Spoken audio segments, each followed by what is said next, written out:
Assalamualaikum warahmatullahi wabarakatuh. Kita akan melanjutkan proyek aplikasi kasir kita. Di video sebelumnya, kita berhasil menambahkan beberapa kolom, yaitu best price, kemudian SKU, barcode, dan juga description. Sekarang kita akan coba create produk baru, tetapi sebelum itu kita akan tambahkan dehydrated pada bagian subkategori. Kita kembali ke Visual Studio Code. Di sini kita tambahkan pada bagian subkategori.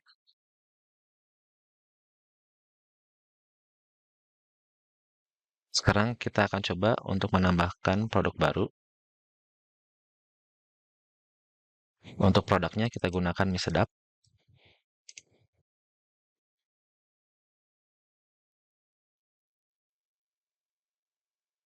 Kemudian untuk harganya misalnya di sini 3.200. Untuk modal misalnya 2.500. Kemudian stoknya kita isi misalnya 50. Kemudian kita buat statusnya aktif dan juga in stock. Kemudian di sini kita akan pilih untuk brandnya itu adalah mie sedap. Kemudian kategorinya makanan. Dan untuk subkategorinya kita gunakan mie instan. Oke, selanjutnya kita akan upload gambarnya. Oke, selanjutnya kita akan ambil untuk deskripsi.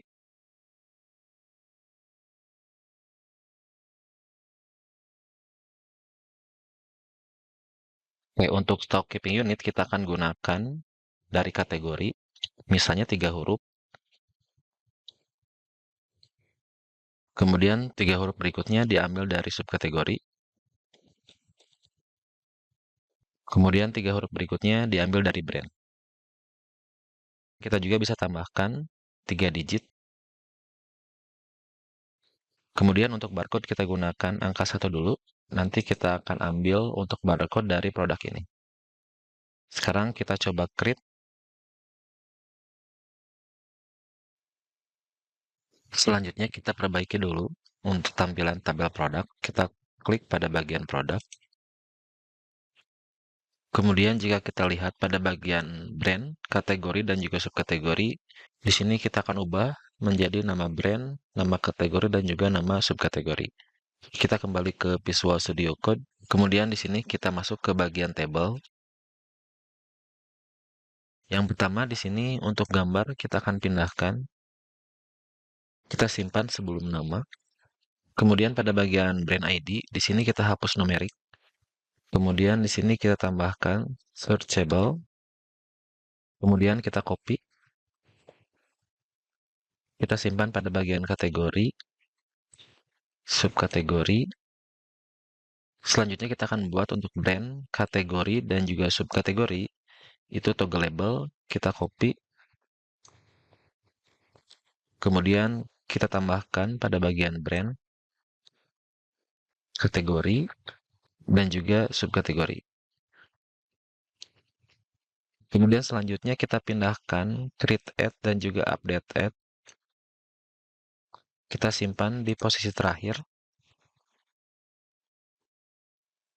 Kemudian selanjutnya kita perbaiki pada bagian brand ID. Di sini kita ganti jadi brand.name. Kemudian untuk kategori ID kita ganti menjadi kategori.name. Dan juga subkategori kita ganti menjadi subkategori.name. Kita simpan, kemudian kita cek terlebih dahulu. Di sini kita reload. Kemudian kita coba cek pada bagian toggle. Di sini kita coba tampilkan untuk brand, kategori, dan juga subkategori. Oke, sekarang untuk brand, kategori, dan juga subkategori sudah muncul untuk data yang tadi kita input. Kemudian selanjutnya kita akan tampilkan untuk SKU dan juga barcode. Misalnya kita akan simpan setelah stok.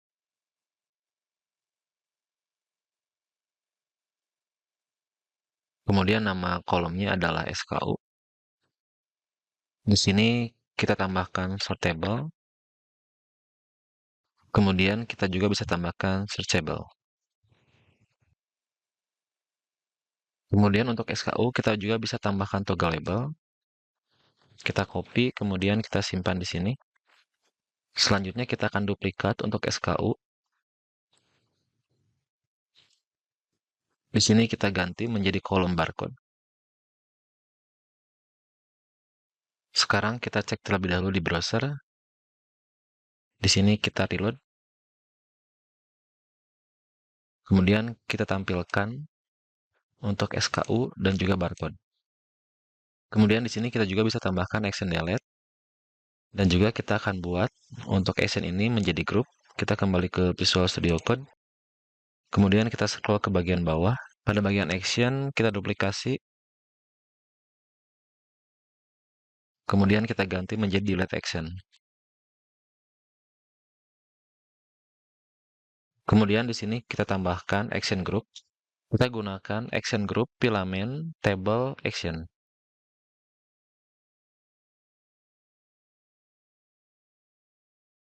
Kemudian kita cut. Kita simpan di dalam action group. Sekarang kita cek terlebih dahulu. Di sini kita reload lagi.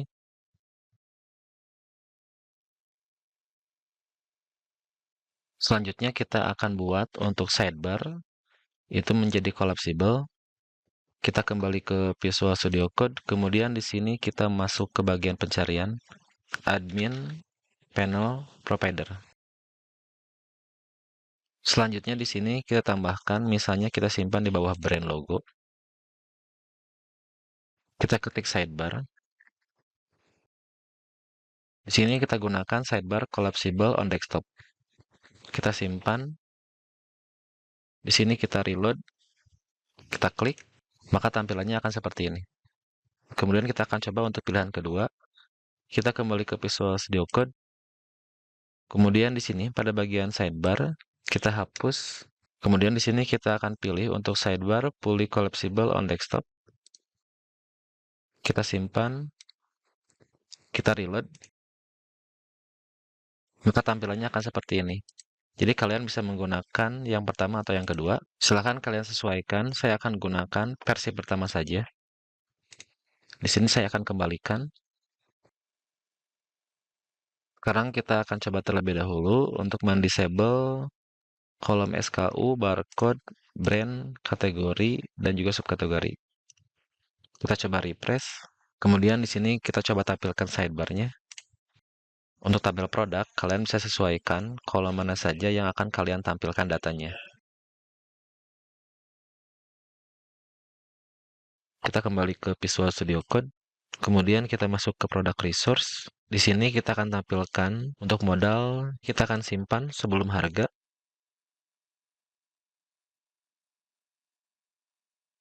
Nama kolomnya yaitu base price,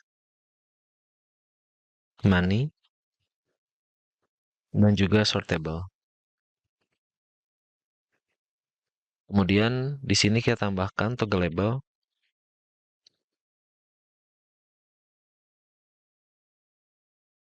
Selanjutnya pada bagian modal kita tambahkan IDR.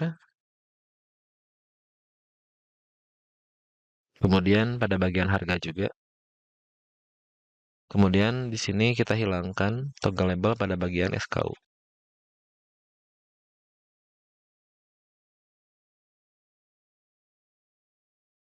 Selanjutnya kita akan coba buat untuk stock keeping unit.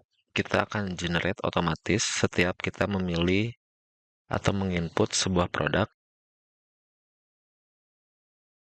Misalnya kita akan menginput produk baru. Di sini saya memiliki produk Indomie. Kemudian untuk harganya 3.500. Untuk modal misalnya 3.000. Stoknya 50. Kemudian untuk brand itu Indomie. Kemudian kategorinya makanan. Subkategorinya itu adalah mie instan. Oke, sekarang kita akan buat untuk stock keeping unit itu akan otomatis terisi ketika kita memilih brand, kategori, dan juga subkategori. Kemudian, apa perbedaan antara SKU dan juga barcode? Jadi untuk SKU itu biasanya dibuat fleksibel atau custom, dan biasanya sifatnya hanya untuk internal perusahaan saja. Sedangkan barcode biasanya sudah memiliki standar internasional. Misalnya untuk Coca-Cola, barcode-nya itu akan sama antara di Indonesia dan juga di Jepang misalnya. Nah, sedangkan untuk stock keeping unit itu dibuat untuk internal perusahaan saja. Oke, sekarang kita kembali ke Visual Studio Code. Pada bagian brand ID, kita tambahkan reactive. Kemudian di sini kita tambahkan after state update. Kemudian function, kita akan gunakan parameter get dan juga parameter set.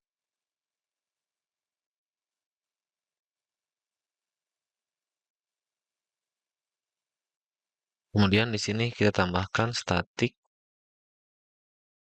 Kemudian untuk SKU otomatisnya, misalnya kita beri nama generate SKU.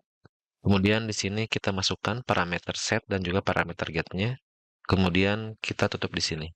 Kemudian untuk kategori dan juga subkategori, kita tinggal copy saja dari brand. Di sini kita ambil untuk after state update. Kemudian kita simpan pada bagian kategori. Kemudian pada bagian subkategori. Kemudian kita akan buat untuk generate SKU-nya, kita simpan di atas. Misalnya di sini saya simpan setelah navigation sort. Kemudian di sini kita akan definisikan untuk generate SKU. Public static function, kemudian namanya generate SKU. Kita ambil parameter get dan juga parameter setnya.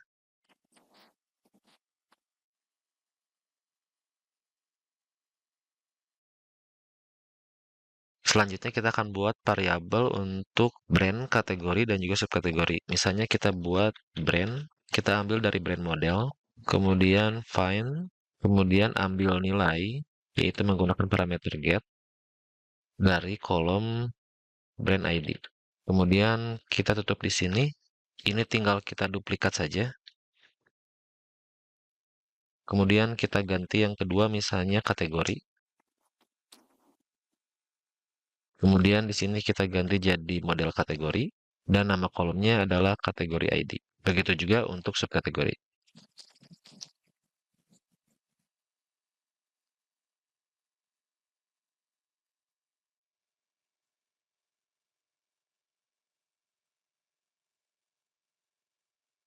Kemudian di sini kita akan buat validasi. Jika salah satu nilainya tidak terpenuhi, maka SKU-nya tidak bisa di-generate. Di sini kita tambahkan if, kemudian yang pertama misalnya untuk kategori. Kemudian kita tambahkan subkategori dan juga brand.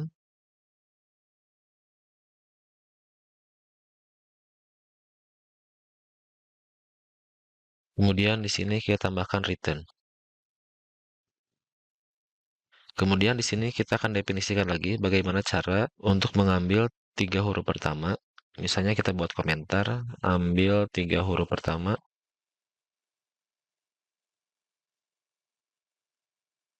Kemudian kita akan buat variabel lagi, misalnya kategori kode. Kemudian di sini kita akan buat untuk 3 huruf pertama, itu akan dibuat otomatis menjadi huruf besar. Di sini kita tambahkan str to upper, kemudian sub str, kemudian kita ambil yang pertama untuk kategori. Di sini masukkan kategori, kemudian nama kolomnya adalah name. Kemudian kita tutup di sini. Kita tinggal duplikat saja. Kemudian kita ganti untuk subkategori. Untuk nama variabelnya, ini bisa kalian sesuaikan. Misalnya yang kedua saya beri nama subcode. Kemudian di sini kita ambil dari subkategori. Kemudian yang ketiga saya beri nama brand code. Di sini kita masukkan brand. Di sini kita buat variabel lagi, misalnya SKU terakhir. Kemudian kita ambil dari model produk. Kemudian where. Kemudian di sini variabel kategori yang diambil adalah ID. Kemudian di sini kita tambahkan juga untuk subkategori.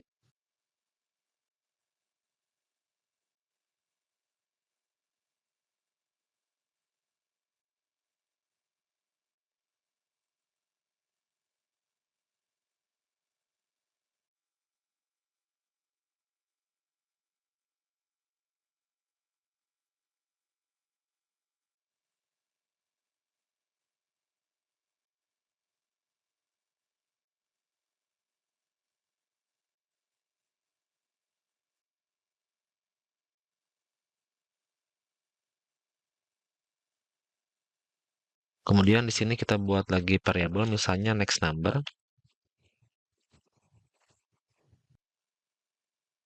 Kemudian di sini kita buat kondisi.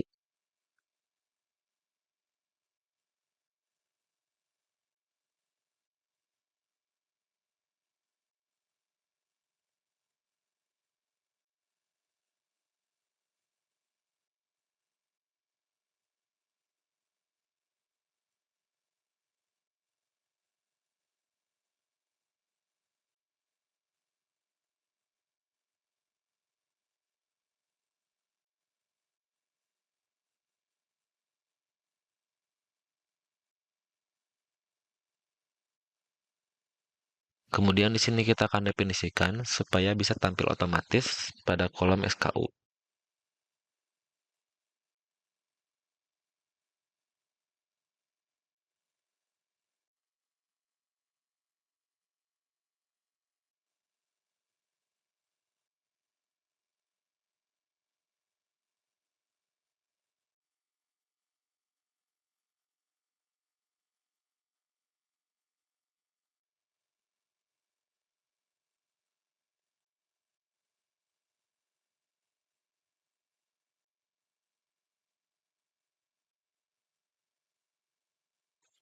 Sekarang kita akan coba terlebih dahulu. Kita kembali ke browser. Kemudian di sini kita reload. Kita pilih brand, misalnya Indomie, kemudian kategorinya makanan, subkategorinya kita gunakan mie instan. Oke, jika kita lihat di sini untuk SKU itu masih belum muncul otomatis. Kita kembali ke Visual Studio Code. Kemudian jika kita lihat pada bagian subkategori, di sini untuk subkategori saya menggunakan underscore. Kita hapus. Kemudian kita coba cek ke bagian bawah. Di sini pada bagian SKU, Sprint, di sini seharusnya menggunakan persen, bukan simbol dolar. Kita ganti menjadi persen. Kemudian pada bagian last number, di sini kita akan ganti huruf U-nya menjadi huruf kecil.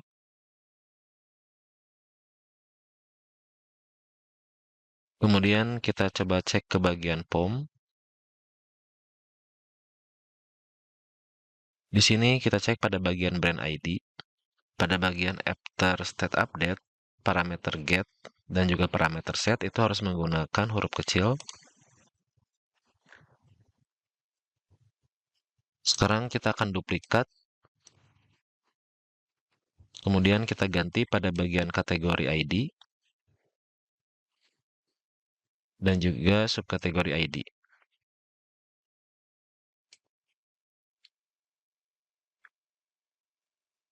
Kita coba rapikan terlebih dahulu. Oke, sekarang kita akan simpan. Kemudian kita cek kembali di browser. Kita refresh. Kita akan coba kembali.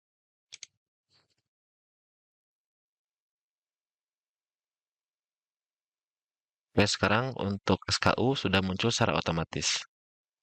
Kita coba lengkapi datanya.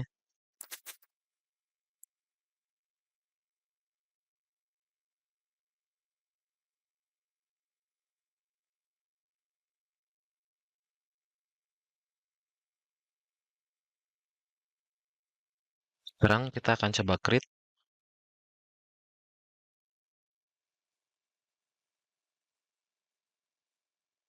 Kita akan coba cek di tabel produk.